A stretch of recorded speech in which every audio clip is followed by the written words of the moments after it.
बिस्मिल्लाहिर्रहमानिर्रहीम। किताबुस्सौम, रोज़े का बयान।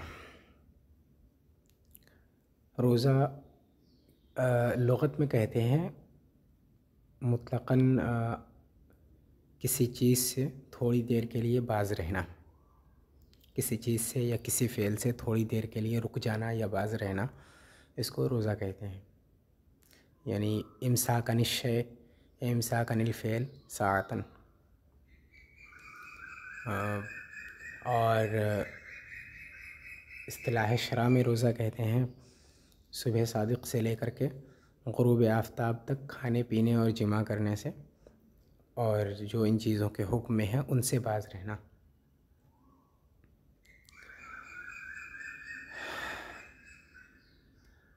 तारीफ़ कर रहे हैं रोज़े की। हुवल इमसाकु नहारन अन इदख़ालि शैइन आमदन औ ख़तअन बतानन औ मा लहू हुक्मुल बातिनी व अन शहवतिल फ़रज बिनियतिन मिन अहलिही। रोज़ा दिन के वक्त में रुक जाना है, बाज़ रहना है। अन इदख़ालि शैइन आमदन, किसी चीज़ को जानबूझकर औ ख़तअन या गलती से, बतनन पेट के अंदर, औ मा लहू हुक्मुल बातिन या उसके अंदर जिसको इसके लिए पेट का हुक्म है, जिसका हुक्म पेट का हुक्म है, उसके अंदर किसी चीज़ को दाखिल करने से बाज़ रहना है। इमसाक का मतलब होता है रुके रहना, बाज़ रहना। ठीक है। नहार का माना होता है दिन। इदखाल का मतलब होता है दाखिल करना, डालना। और आमदन का मतलब है जानकर, यानी अपने इख्तियार से, अपनी मर्ज़ी से। और ख़ताअन का मतलब होता है कि भूल कर, गलती से। भूल कर नहीं, गलती से। ख़ताअन का मतलब गलती से। आमदन, आमद जो है ये इन दोनों के मुकाबले में आता है, यानी भूल कर हो तो उसके मुकाबले में भी, या ख़ता हो तो उसके मुकाबले में भी आमदन आता है। और बतन का मतलब होता है पेट, और बातिन का मतलब भी यहाँ से उससे मुराद पेट है, या फिर मतलब अंदरूनी हिस्सा। वही कह रहे हैं रोज़ा अल इमसाकु नहारन अन इदख़ालि शैइन अमदन औ ख़तअन बतनन औ मा लहू हुक्मुल बातिन, पेट में या उसके अंदर जिसका हुक्म पेट का हुक्म है, उसके अंदर जिसका हुक्म पेट का हुक्म है। अमदन या ख़ताअन, जानकर या गलती से किसी चीज़ को दाखिल करने से बाज़ रहना है। वान शहवतिल फ़र्ज बिनियतिन मिन अहलिही, और शर्मगाह की ख्वाहिश से भी बाज़ रहना है। बिनियतिन मिन अहलिही, अल-फ़र्ज का माना है शर्मगाह, और शहवत का मतलब है ख्वाहिश। और अहल का मतलब इसका माना ज़ाहिर है, मतलब किसी चीज़ के अहल होने का मतलब ये होता है कि उसका हक़ उसको हासिल है, मुस्तहिक़, इसके माने में आता है अहल। बिनियत मिन अहलिही, रोज़े के मुस्तहिक़ की तरफ से उसकी नीयत के साथ साथ। मतलब यह है कि जो शख्स रोज़ा रखने का अहल है उसके लिए वो शख्स जो है वो रोज़ा रखे और साथ ही साथ वो नीयत भी करे, ये इसका मतलब है। बहरहाल इमसाक का मतलब होता है किसी चीज़ से बाज़ रहना और रुक जाना। ठीक।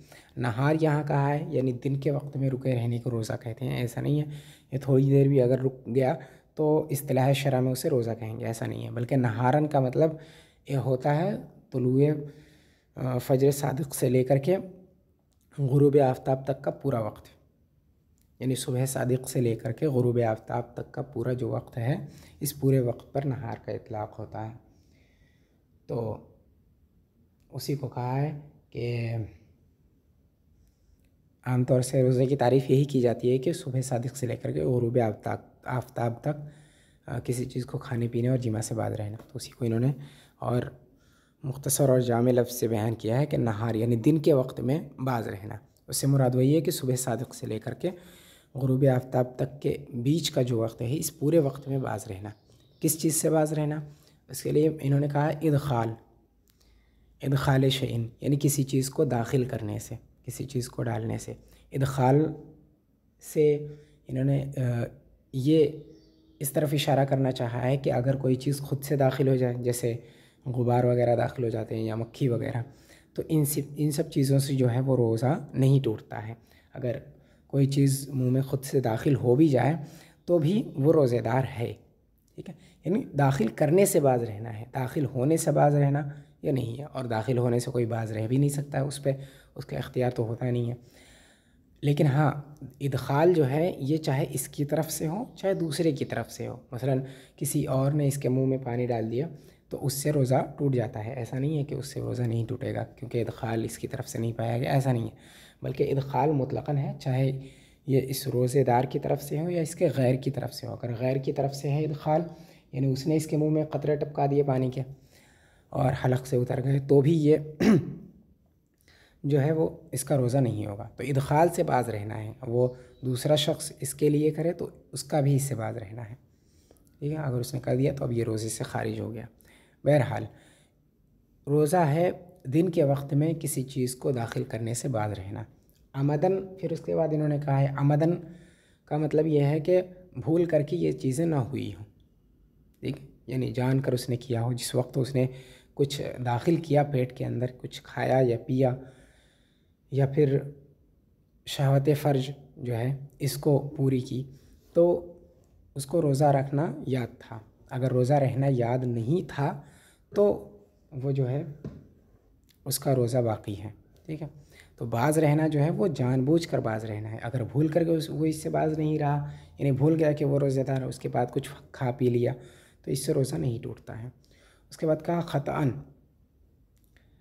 अमदन और ख़तअन, यानी जानकर भूले से ये चीज़ नहीं हुई है। उसके साथ साथ ये भी कहा है कि ख़तअन यानी गलती से हो भी जाए तो उससे भी बाज रहना।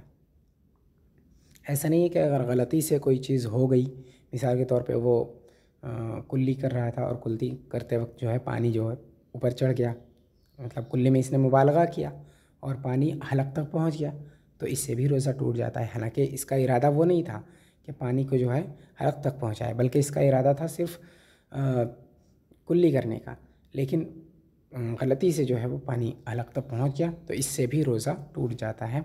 अब ये रोज़ेदार नहीं रह गया, रोज़ा रहने से ये खारिज हो जाएगा। तो यही कहा इन्होंने कि जो ख़ता है ये इसकी वजह से ऐसा नहीं कि ये माज़ूर है निसियान की तरह, सहव की तरह, बल्कि ख़ताअन भी अगर ये चीज़ें पाई गई यानी इदखाल पाई गई तो रोज़ा इसका टूट जाएगा, वो रोज़े के हुक्म में नहीं होगा।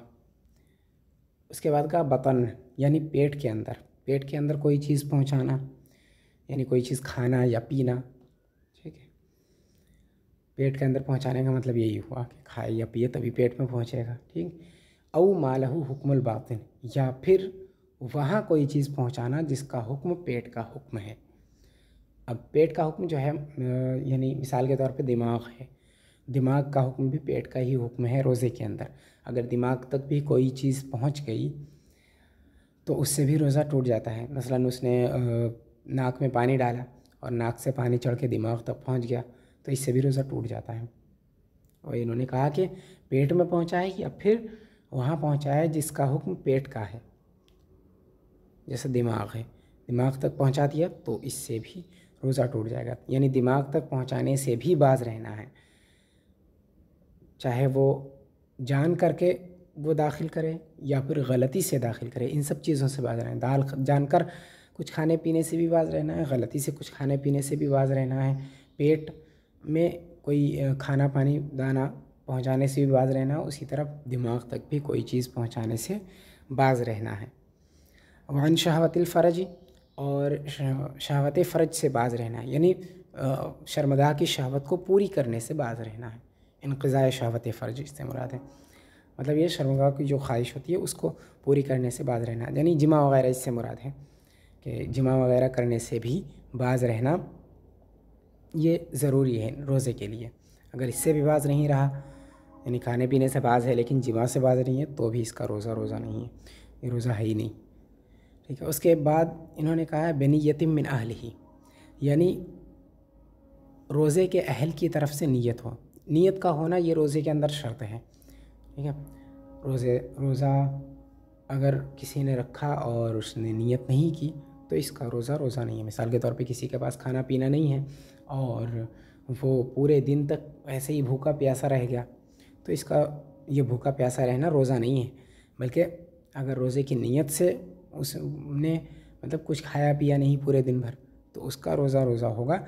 लेकिन जो ऐसे ही बस भूखा प्यासा रह जाए, रोज़े की नीयत ही ना हो, तो उसका रोज़ा रोज़ा नहीं है।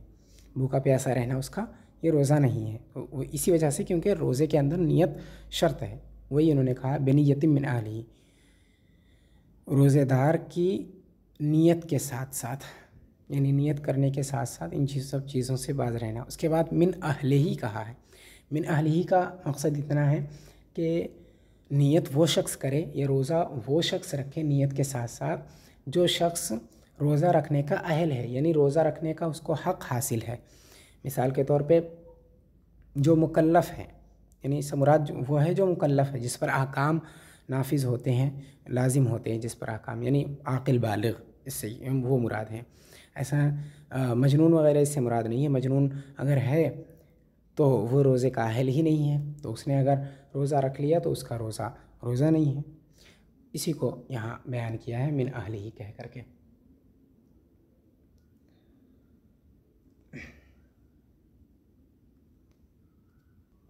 ऐसे ही काफिर हैं। काफिर भी रोज़ा रखने का अहल नहीं है, बल्कि वो तो अहकाम शरिया का अहल है ही नहीं। तो उसने भी अगर क्या नाम है, अगर उसने नीयत से भी रोज़ा रखा, नीयत कर भी ली, तो भी उसका रोज़ा रोज़ा नहीं होगा। यानी ये जो शराइत हैं, ये जो पूरी तारीफ़ हुई है, ये उसी शख्स की तरफ से पाई जानी चाहिए जो रोज़ा रखने का अहल है और नीयत के साथ साथ पाई जाए, तो उसका रोज़ा रोज़ा होगा, वरना नहीं। वह सबब वजूब रमज़ान शुहूद जुज़्इम मिन्हु व कुल्लु यौमिन मिन्हु सबबुन लिअदाइही। रमज़ान के रोज़ों के वाजिब होने का सबब क्या है और सबब वजूब अदा क्या है, इसको यहाँ पे बयान करना मकसद है। एक होता है सबब वजूब और एक होता है सबब वजूब अदा। एक है वजूब और एक है वजूब अदा। वजूब का मतलब यह है कि कोई चीज़ किसी पर वाजिब हो गई, उसका अदा करना अब उस पर उसके ज़िम्मे लाजिम हो गया। उसके ज़िम्मे एक चीज़ आ गई है, अब जब तक वो उसे अदा नहीं करेगा तब तक वो उससे फ़ारिग़ नहीं होगा। ठीक है, एक ये है। और वजूब अदा का मतलब ये होता है कि फ़िलहाल उस चीज़ को उस पर अदा करना लाजिम हो गया है। वजूब का मतलब इतना होता है कि उस पर ये चीज़ वाजिब हो गई है, लेकिन फ़िलहाल अदा करना है ज़रूरी है या नहीं है, इस पर वजूब जो है दलालत नहीं करता है। जहाँ पर वजूब और वजूब अदा में फ़र्क हो। और वजूब अदा का मतलब वहाँ पर यह होता है कि जब वजूब अदा का सबब पा लिया गया तो अब फ़िलहाल उस चीज़ का अदा करना वाजिब हो गया। ठीक है, इसकी मिसाल एक तो यहाँ रोज़ा ही है, दूसरी मिसाल के तौर पे जो है नमाज है कि नमाज जब इंसान बालिग़ होता है तभी से उस पर फ़र्ज़ हो जाती है, उस आयत करीमा अक़ीमुस्सलात की वजह से। लेकिन जब हर नमाज का जब वक्त आता है, तो जैसे जैसे हर नमाज का वक्त आता है वैसे वैसे वो वाजिबुल अदा हो जाती है नमाज। यानी अब जब जैसे ही नमाज का वक्त आया, ज़ोहर का वक्त आया, जब अक़ीमुस्सलाह कहा गया, यानी जैसे ही वो बालिग़ हुआ तो उस पर तमाम नमाज़ें जो है वो वाजिब हो गई, जब तक कि वो उसे कोई उज़्र लाहिक़ ना हो, यानी ऐसा उज़्र जो नमाज के लिए काबिल क़बूल है, जिससे नमाज मुआफ़ हो जाए। जब तक उसे कोई ऐसा उज़्र लाहिक़ ना हो तब तक सारी नमाज़ें उस पर फ़र्ज़ हो गई। लेकिन अब सारी को इकट्ठे अदा करना उस पर फ़र्ज़ नहीं है, बल्कि जिस नमाज का वक्त हो उस नमाज का उसको पर अदा करना ये फ़र्ज़ है। तो यही फ़र्क है वजूब और वजूब अदा के अंदर, कि जब बालिग़ हुआ तो उस वक्त उसके ज़िम्मे जो आया वो वजूब था, और जब किसी भी नमाज का वक्त हुआ तो उस पर जो लाजिम हुआ है वो वजूब अदा है। अब अदा करना वाजिब है। ठीक, हाँ, तो वही कह रहे हैं कि रमज़ान का भी एक वजूब अदा है और एक है वजूब। रमज़ान के रोज़े जो हैं उनका भी वजूब और वजूब अदा दोनों अलग अलग हैं, और क्या नाम है, इसके असबाब जो हैं वो भी अलग अलग हैं। लेकिन वह सबब वजूब रमज़ान शुहूद जुज़इम मिन्हु। शुहूद का मतलब होता है आ जाना, पाया जाना, हाज़िर होना वगैरह। जुज़ का मतलब हिस्सा होता है। और रमज़ान के वजूब का सबब, यानी रमज़ान के रोज़ों के वजूब का सबब, सौम महज़ूफ़ है, सबब वजूब सौम रमज़ान, असल में ये है रमज़ान के रोज़ों के वाजिब होने का सबब उसके किसी जुज़ का हाजिर होना है, यानी रमज़ान के एक जुज़ का पाया जाना है। रमज़ान का एक जुज़ पाया गया तो अब जो है रमज़ान के रोज़े जो हैं वो फ़र्ज़ हो गए। और लेकिन फ़िलहाल रखना फ़र्ज़ नहीं है, क्योंकि रोज़े का जो वक्त है उसी वक्त में रोज़ा रखा जाएगा। ठीक, तो ये वजूब है।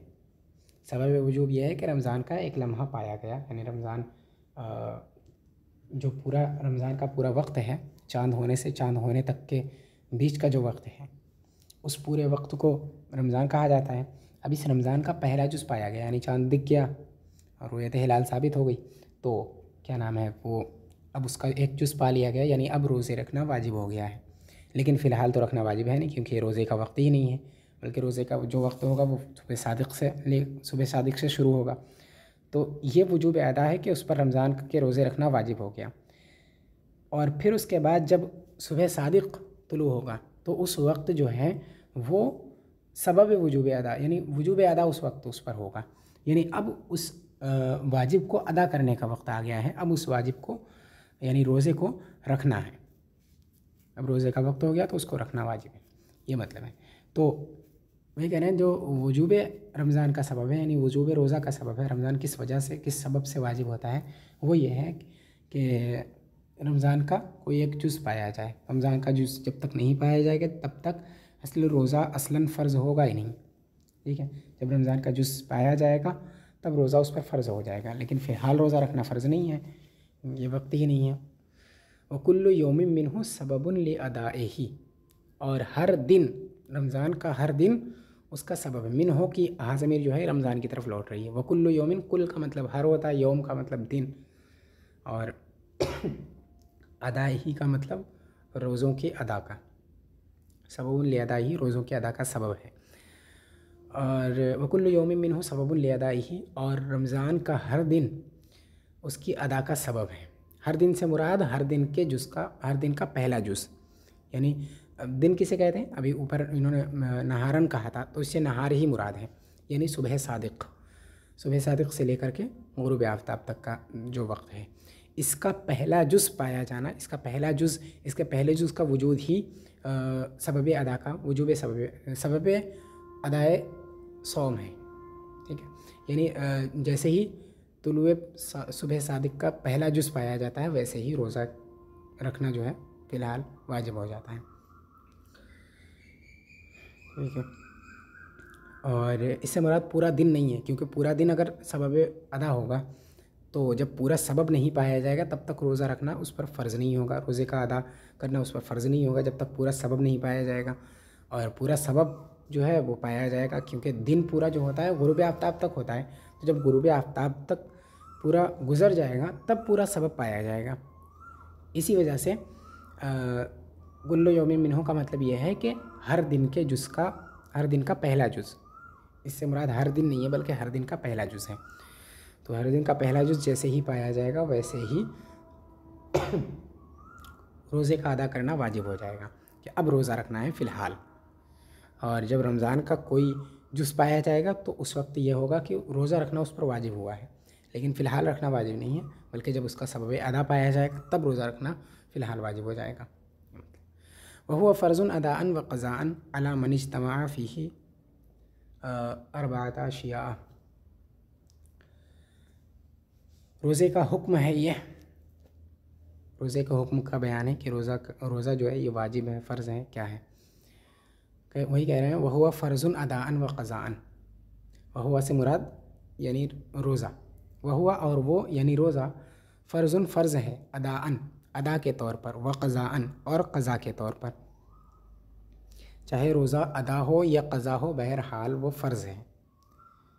अदा का मतलब ये हुआ कि जिस रमज़ान के रोज़े हैं उसी रमज़ान में रखे जा रहे हैं, मसलन इसी रमज़ान में, यानी इंसान बालिग़ हुआ, लड़का बालिग़ हुआ इसी साल में, और इस साल रमज़ान का वक्त आया और इसी साल उसने रोज़े रखे, तो ये रोज़े अदा है।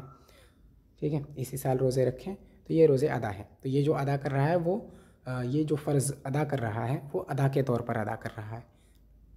और रमज़ान गुज़रने के बाद अगर कोई शख्स अदा करे, यानी रमज़ान में उसने रोज़े नहीं रखे और फिर रमज़ान के बाद रोज़े रख रहा है, तो ये रमज़ान के बाद जो रोज़े रखना है ये क़ज़ा के तौर पर फ़र्ज़ है।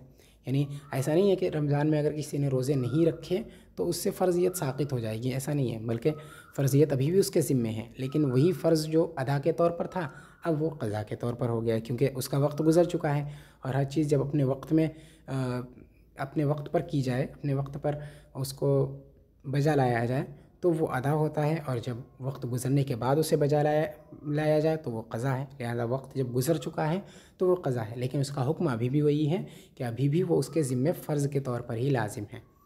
ठीक है, तो उसका रोज़े का हुक्म जो है वो फ़र्ज़ होना है कि रोज़ा फ़र्ज़ है, चाहे वो रमज़ान के अंदर अदा करे या रमज़ान में छोड़ के रमज़ान के बाद अदा करे।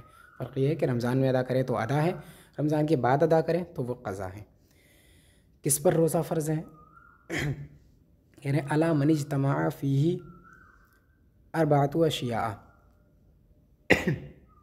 उस शख्स पर जिसके अंदर 4 चीज़ें जमा हों। इज्तमा यज्तमिउ का माना होता है इकट्ठा होना, जमा होना।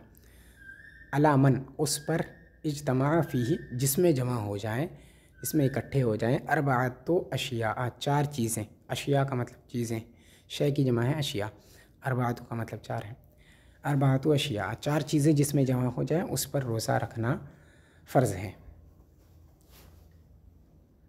अब 4 चीज़ें कौन सी है, यानी ये शराइत हैं, रोज़े के फ़र्ज़ होने के 4 शराइत यहाँ बयान कर रहे हैं। अल इस्लाम, मुसलमान होना, सबसे पहली चीज़ तो यही है कि मुसलमान होना रोज़े के फ़र्ज़ होने के लिए शर्त है कि जिस शख्स पर रोज़ा फ़र्ज़ होगा वो मुसलमान होगा, मुसलमान पर ही रोज़ा फ़र्ज़ होगा, काफिर पर नहीं होगा। अगर काफिर है तो उस पर रोज़ा फ़र्ज़ नहीं होगा। तो सबसे पहली शर्त है मुसलमान होना। ठीक, और उसके बाद है वल अक्ल, आकिल होना, यानी अक्लमंद होना भी रोज़े के वाजिब होने का, रोज़े के फ़र्ज़ होने का सबब है, वो शर्त है फ़र्ज़ होने के लिए। अगर अक्लमंद नहीं है इंसान तो उस पर रोज़ा फ़र्ज़ नहीं है, यानी मजनून है तो उस पर रोज़ा फ़र्ज़ नहीं है। तो मुसलमान होना, उसके बाद आकिल होना, ये दूसरी शर्त है। वल बुलूग़, तीसरी शर्त है बालिग़ होना, नाबालिग़ पर रोज़ा फ़र्ज़ नहीं है क्योंकि वो मुकल्लफ़ ही नहीं होता है नाबालिग़। ठीक है, उस पर अहकाम लाज़िमी नहीं होते, तो ये रोज़ा भी एक हुक्म है।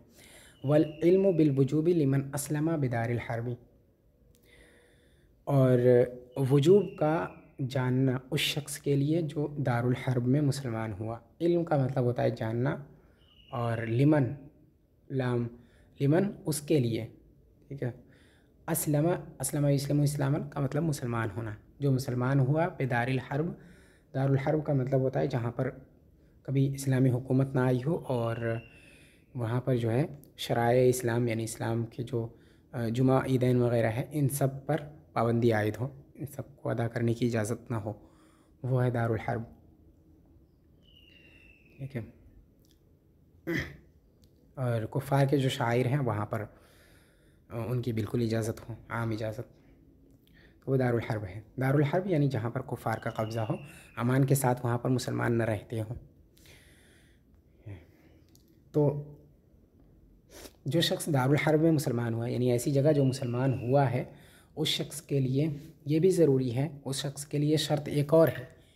वो शर्त ये है कि वो ये जान ले कि रोज़ा भी कोई चीज़ है और रोज़ा भी फ़र्ज़ है। ठीक है, रोज़ा मुसलमानों पर फ़र्ज़ है, उसको ये बात जानना भी ज़रूरी है उसके लिए, क्योंकि दारुल हर्ब में जहालत उज़्र है। दारुल हर्ब में अहकाम शराए से, अहकाम शरीयत से जाहिल रहना, अहकाम शरीयत का मालूम न होना उज़्र है।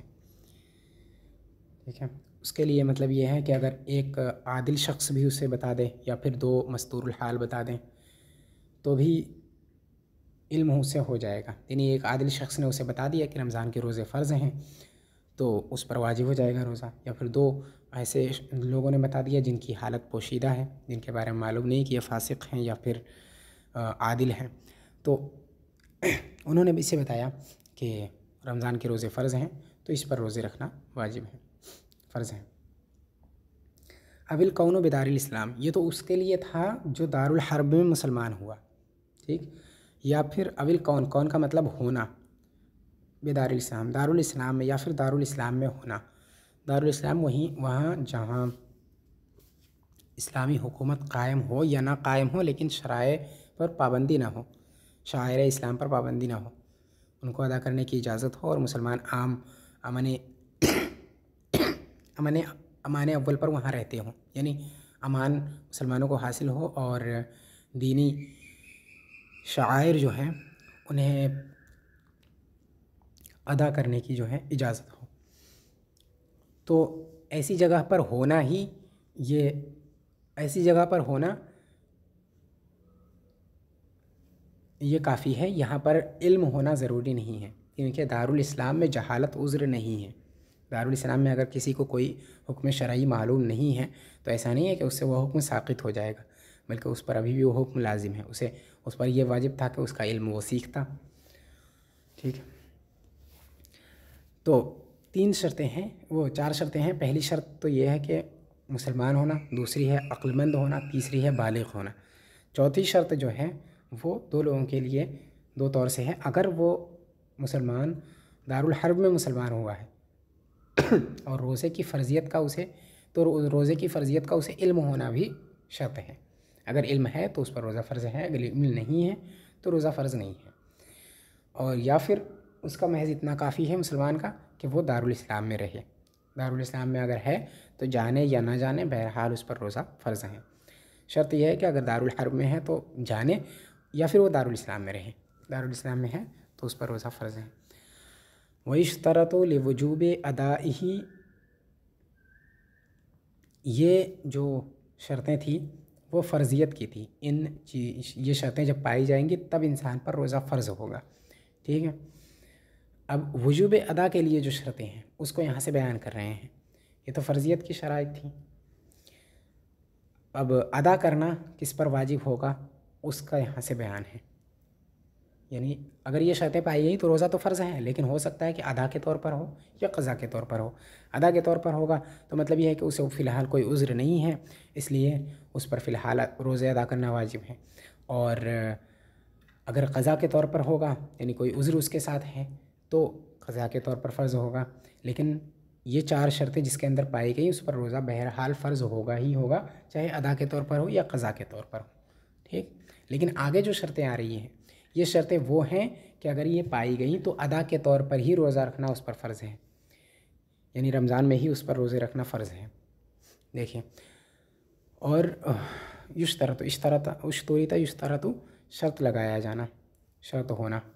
व युश्तरतु लिवुजूब अदाइही, और रोज़े के वजूब अदा की शर्तें हैं। शर्त वजूब अदा के लिए शर्त लगाई जाती है अस्सिहत में मरज़िन, मरज़ से यानी बीमारी से सेहत याब होना, सेहतमंद होना। ठीक है, मरज़ मतलब बीमारी, सेहत यानी तंदुरुस्ती। तंदुरुस्त होना पहली शर्त है वजूब अदा के लिए। अगर इतना बीमार है कि वो रोज़ा नहीं रख सकता है तो उस पर फ़िलहाल रोज़े रखना फ़र्ज़ नहीं है, बल्कि जब बाद में उसे जब ये उज़्र ख़त्म हो जाए, बाद में जब वो तंदुरुस्त हो जाए तो उस वक्त वो रोज़े रखें। व हैज़िन व निफासिन, यानी अस्सिहतु मिन हैज़िन व निफासिन, हैज़ व निफास से भी सेहतमंद होना, मतलब ये है कि हैज़ व निफास से फ़ारिग़ होना। औरत अगर है तो अगर हैज़ व निफास में वो है तो उस पर भी रोज़ा फ़िलहाल फ़र्ज़ नहीं है, लेकिन यह है कि बाद में उसे क़ज़ा रखना पड़ेगा, क्योंकि जो फ़र्ज़ियत के शराइत हैं उनमें से हैज़ व निफास से खाली होना नहीं है, बल्कि वजूब अदा के शराइत में से है। वजूब अदा के शराइत में से होने का मतलब ही यही है कि फ़िलहाल तो उस पर रोज़े रखना फ़र्ज़ नहीं है, लेकिन बाद में उस पर रोज़े रखना फ़र्ज़ होगा क़ज़ा के तौर पर, ये मतलब है।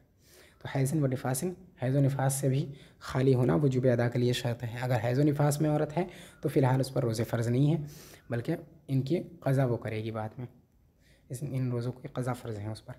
वल इक़ामतु, और इक़ामत यानी मुक़ीम होना, वो शख्स अपने जहाँ पर हो वहाँ पर इक़ामत पज़ीर हो। ऐसा नहीं कि वो सफ़र में है, सफ़र में अगर है कोई तो उसके लिए भी उस पर भी रोज़ा फ़िलहाल वाजिब नहीं, यानी वजूब अदा वहाँ पर नहीं पाया गया, क्योंकि वजूब अदा की शर्त मफ़क़ूद है इक़ामत। तो सफ़र में अगर कोई है तो इसके लिए इख्तियार है, चाहे तो रोज़ा रखे, चाहे तो वो क़ज़ा करे, बाकी जब सफ़र ख़त्म हो जाए उसके बाद वो रोज़ा रखें, लेकिन रोज़ा रखना अफसल है। कहा कि वजूब अदा की शर्तों में से इक़ामत भी है। अगर इक़ामत पाई गई तो भी फ़िलहाल रोज़े रखना वाजिब है। अगर सफ़र में है तो फ़िलहाल रोज़े रखना वाजिब नहीं है, बल्कि बाद में क़ज़ा करेगा। वइश्तरतुल सिहती, अच्छा ये शर्तें थी इसकी वजूब अदा की, ठीक है, कि अगर ये शर्तें पाई गई तो फ़िलहाल रोज़े रखना वाजिब है, अदा के तौर पर रोज़े रखना वाजिब है। अगर इन शर्तों में से कोई एक शर्त मफ़क़ूद है तो फ़िलहाल तो रोज़े रखना वाजिब नहीं है, लेकिन जब ये उज़्र ख़त्म हो जाएगा, जब ये शर्त पाई जाएगी तो उस वक्त तो रोज़े रखना वाजिब हो जाएंगे। यही रोज़े जो मतलब उस वक्त फ़िलहाल रोज़े रखना वाजिब हो जाएंगे, यही रोज़े जो इस रमज़ान में वाजिब हुए थे। ऐसा नहीं कि वो कोई नया रोज़ा होगा, बल्कि चूँकि वजूब के शराइत पा लिए गए थे इसलिए रोज़े उस पर वाजिब हो गए थे, लेकिन वजूब अदा के नहीं पाए गए थे, इसलिए फ़िलहाल उस पर रोज़ा रखना फ़र्ज़ नहीं था। उसके लिए इजाज़त थी कि चाहे तो वो रोज़ा रखे, चाहे तो बाद में फिर क़ज़ा करे, चाहे इफ़्तार कर ले बाद में उसकी क़ज़ा करेगा। ये तो दो शर्तें तो नहीं, एक शर्त इसे कह रहे हैं, एक शर्त औरतों के साथ ख़ास है, उसके बाद जो दो शर्तें हैं वो औरत और मर्द दोनों को शामिल है। हैज़ व निफास से खाली होना ये औरत के साथ ख़ास है, और मर्ज़ से खाली होना, सेहतमंद होना और मुकीम होना ये सब के लिए है, चाहे मर्द हो या औरत हो। वयुश्तरतु ले सिहत अदाई सलासतुन, और सिहत अदा की 3 शर्तें हैं।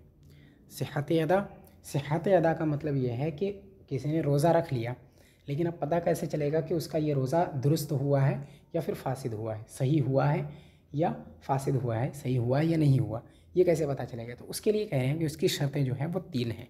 अगर ये 3 शर्तें पाई गई तो उसका रोज़ा जो है वो दुरुस्त है, और अगर ये 3 शर्तों में से कोई भी एक शर्त अगर मफ़क़ूद हुई तो वो रोज़ा उसका दुरुस्त नहीं है।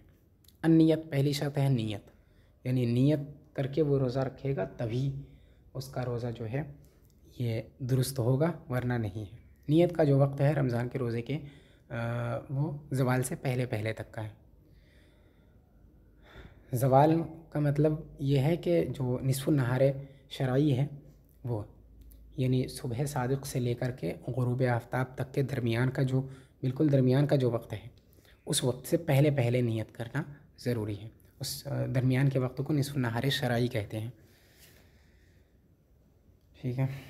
और एक दूसरा निस्फ़ुन नहार होता है, यानी जो आमतौर पे जो मशहूर है उसको निस्फ़ुन नहार उर्फ़ी और हकीकी बोलते हैं, और वो जो दोपहर का बिल्कुल वक्त होता है, यानी 12 बजे का जो वक्त होता है वो उसको निस्फ़ुन नहार उर्फ़ी कहते हैं। और ये जो निस्फ़ुन नहार है इसको निस्फ़ुन नहार शरई कहते हैं, यानी ज़वाल का जो वक्त होता है, जिस वक्त नमाज़ वगैरह पढ़ना जायज़ नहीं है। तो ये उस निस्फ़ुन नहार से पहले पहले नियत करना ज़रूरी है। अगर रात में नियत नहीं की है और उससे पहले पहले नियत कर ली और कुछ खाया पिया नहीं है सुबह सादिक़ के बाद से अब तक, तो उसका रोज़ा दुरुस्त हो जाएगा। अगर ज़वाल का वक्त गुज़र चुका, यानी ज़वाल का वक्त शुरू हो चुका, ज़वाल का वक्त गुज़र चुका है, बल्कि ज़वाल का वक्त अगर शुरू हो गया उसके बाद अगर उसने नियत की तो भी ये नियत काबिल कबूल नहीं है। अब उसका इस दिन का रोज़ा जो है वो शुमार नहीं होगा, अदा नहीं होगा, उसकी क़ज़ा उसे करनी पड़ेगी। यह है पहली शर्त, तो यह थी कि नियत हो। वलखुलू अम्मा युनाफ़ी मिन हैज़िन व निफासिन, और उस चीज़ से फ़ारिग़ होना, उस चीज़ से खाली होना जो रोज़े के मुनाफ़ी है। मुनाफ़ी होना यानी मुखालिफ होना। दो चीज़ें एक साथ अगर जमा नहीं हो सकती हैं तो इनको एक दूसरे का मुनाफ़ी कहेंगे। यानी दो चीज़ें अगर एक साथ जमा नहीं हो रही हैं तो जो दो चीज़ें हैं वो दोनों एक दूसरे के मुनाफ़ी हैं, यही मतलब होता है मुनाफ़ी होने का। तो खाली होने का मतलब ये है कि खुलू का मतलब खाली होना यानी फ़ारिग़ होना। अम्मा युनाफ़ी मिन हैज़िन व निफासिन, उस चीज़ से खाली होना जो रोज़े के मुनाफ़ी है, जैसे हैज़ है और निफास है। मिन ये बयानिया है, मिन हैज़िन व निफासिन जैसे रोज़ो हैज़ व निफास। व अम्मा युफ़सिदहु, और उस चीज़ से खाली होना जो रोज़े को फासिद करते हैं। हैज़ व निफास से खाली होना ये भी सेहत अदा के लिए शर्त है। यानी कोई औरत अगर हैज़ व निफास, किसी औरत ने रोज़ा रखा, ठीक है, और रोज़ा रखने से जब रोज़े का वक्त हुआ यानी सुबह सादिक़, उस वक्त जो है वो हाइज़ा नहीं थी, बाद में दिन के किसी वक्त में खून आ गया, तो अब ये जो रोज़ा था वो उसका फासिद हो गया, क्योंकि जो शर्त थी सेहत अदा की वो शर्त पाई नहीं गई, हैज़ व निफास से खाली होना शर्त था, वो शर्त नहीं पाई गई, लिहाजा अब उसका जो रोज़ा है ये सही नहीं हुआ, इसको फिर से दोबारा रखना पड़ेगा। वह अम्मा युफ़सिदुहु, ऐसे ही उस चीज़ से भी खाली होना जो रोज़े को फासिद कर दे, यानी रोज़े को तोड़ दे, उस चीज़ से भी बाज रहना है। अगर कोई चीज़ खा लिया या पी लिया तो अब इसका रोज़ा जो है सही नहीं होगा, रोज़ा फासिद हो गया, इसका दोबारा इसकी क़ज़ा करनी पड़ेगी और कफ़ारा वाजिब होता तो कफ़ारा भी देना पड़ेगा। वला युश्तरतुल खुलू अनिल जनाबती, और जनाबत से खाली होना शर्त नहीं है। यानी ऐसा नहीं है कि वो शख्स जिस पर गुस्ल फ़र्ज़ है उसने अगर रोज़ा रख लिया तो उसका रोज़ा सही नहीं होगा, ऐसा नहीं है, क्योंकि सेहत की अदा में से जनाबत से खाली होना ये शर्त नहीं है। जनाबत का मतलब वही कि जिस पर गुस्ल करना फ़र्ज़ हो, इसकी वजह से गुस्ल करना फ़र्ज़ हो, वही है जनाबत। तो ऐसा नहीं है कि अगर किसी शख्स पर गुस्ल वाजिब है तो उसने अगर रोज़ा रखा तो उसका रोज़ा अदा ना हो, बल्कि उसका रोज़ा फिर भी हो जाएगा। हाँ, ये है कि ये बेहतर है कि जल्द से जल्द वो गुस्ल कर लें, और अगर नमाज का वक्त गुज़र गया और वो ऐसे ही है तो इससे गुनहगार भी होगा फिर वो, कि नमाज तर्क करने की वजह से, और बिला वजह गुस्ल में ताख़ीर करना भी दुरुस्त नहीं है। बहरहाल जनाबत से खाली होना ये रोज़ा रखने के लिए शर्त नहीं है। किसी पर अगर गुस्ल वाजिब है तो ऐसा नहीं है कि वो इसकी वजह से रोज़ा छोड़ दे, और अगर उसने रोज़ा रख लिया तो उसका रोज़ा अदा ना हो, ऐसा नहीं है। बल्कि अगर उसने रोज़ा रख लिया और फिर बाद में गुस्ल कर लिया, कुछ हिस्सा रोज़े का जो है वो ऐसी हालत में गुज़रा जब उस पर गुस्ल फ़र्ज़ था, तब भी उसका रोज़ा अदा हो जाएगा, उसका रोज़ा दुरुस्त है। ये तो रोज़े के जो हैं वो सिहत अदा के शराइत थे, यानी यहाँ तक शराइत का बयान हुआ है, तारीफ़ का, असबाब का और शराइत का बयान यहाँ तक हुआ है। अब यहाँ से अरकान बयान करने जा रहे हैं। रोज़े के अरकान क्या है? रुकन किसी भी चीज़ के जुज़्व लाजिम को कहते हैं, ठीक है। और शर्त जो है ये जिस पर शय मौक़ूफ़ हो उसको कहते हैं, यानी शय के लिए जो चीज़ लाजिम हो लेकिन शय के अंदर दाखिल ना हो उसको शर्त कहते हैं। और रुकन कहते हैं जो शय के लिए ज़रूरी तो हो और वो साथ ही साथ शय के अंदर दाखिल भी हो, तो वो रुकन है। रुकनुहु अलकफ़्फ़ु अन क़ज़ाए शहवतैल बतनी वल फ़रज व मा उल्हिक़ बिहिमा। रोज़े का रुकन कफ़ अन क़ज़ाए शहवत ही है। अलकफ़ यानी बाज़ रहना, क़ज़ाए शहवत यानी शहवत पूरी करना, क़ज़ा का मतलब पूरी करना। शहवतई तस्निया का सेगा है। अलबतनी वल फ़रज, पेट और शर्मगाह, पेट बतन का मतलब पेट और फ़रज का मतलब शर्मगाह, शर्मगाह और पेट दोनों की शहवत को अदा करने से बाज़ रहना, यानी खाने पीने और जिमा वगैरह से, इन सब चीज़ों से बाज़ रहना।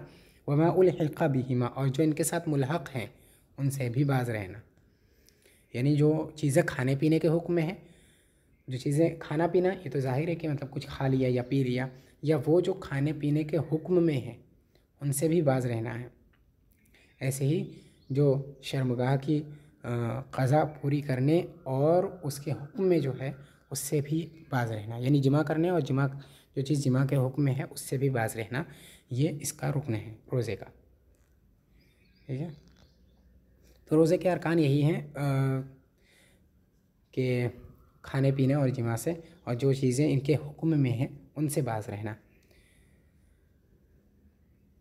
हुक्म में होने का मतलब मिसाल के तौर पे जो ऊपर बयान की थी कि दिमाग तक पानी का चढ़ जाना वगैरह। उल्हिक़ बिहिमा, जो इनके साथ मुल्हक़ हैं, यानी जो इनके साथ मुत्तसिल है, जो इनके हुक्म में है, वो इनसे मुराद है।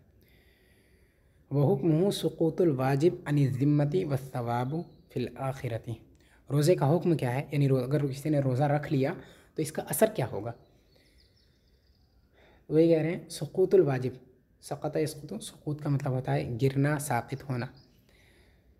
सुक़ूतुल वाजिब अनि ज़िम्मति, ज़िम्मे से वाजिब का साक़ित होना, यानी जो उस पर रमज़ान के आ जाने से, रोज़े का वक्त हो जाने से उस पर जो उसके ज़िम्मे में एक वाजिब जो आ गया था वो वाजिब अब ख़त्म हो गया। अगर उसने रोज़ा रख लिया तो वो वाजिब ख़त्म हो गया। सारे रमज़ान के रोज़े रख लिए तो जो भी इस रमज़ान के जो वाजिबात थे वो सब इसके ज़िम्मे से साक़ित हो गए, ठीक है। ये दुनियावी हुक्म है कि दुनिया में तो ये है कि जो वाजिब था उसके ज़िम्मे में वो वाजिब साक़ित हो गया, बस सवाब फ़िल आखिरा, और हुक्म उखरवी ये है कि आखिरत में वो सवाब का मुस्तहिक होगा।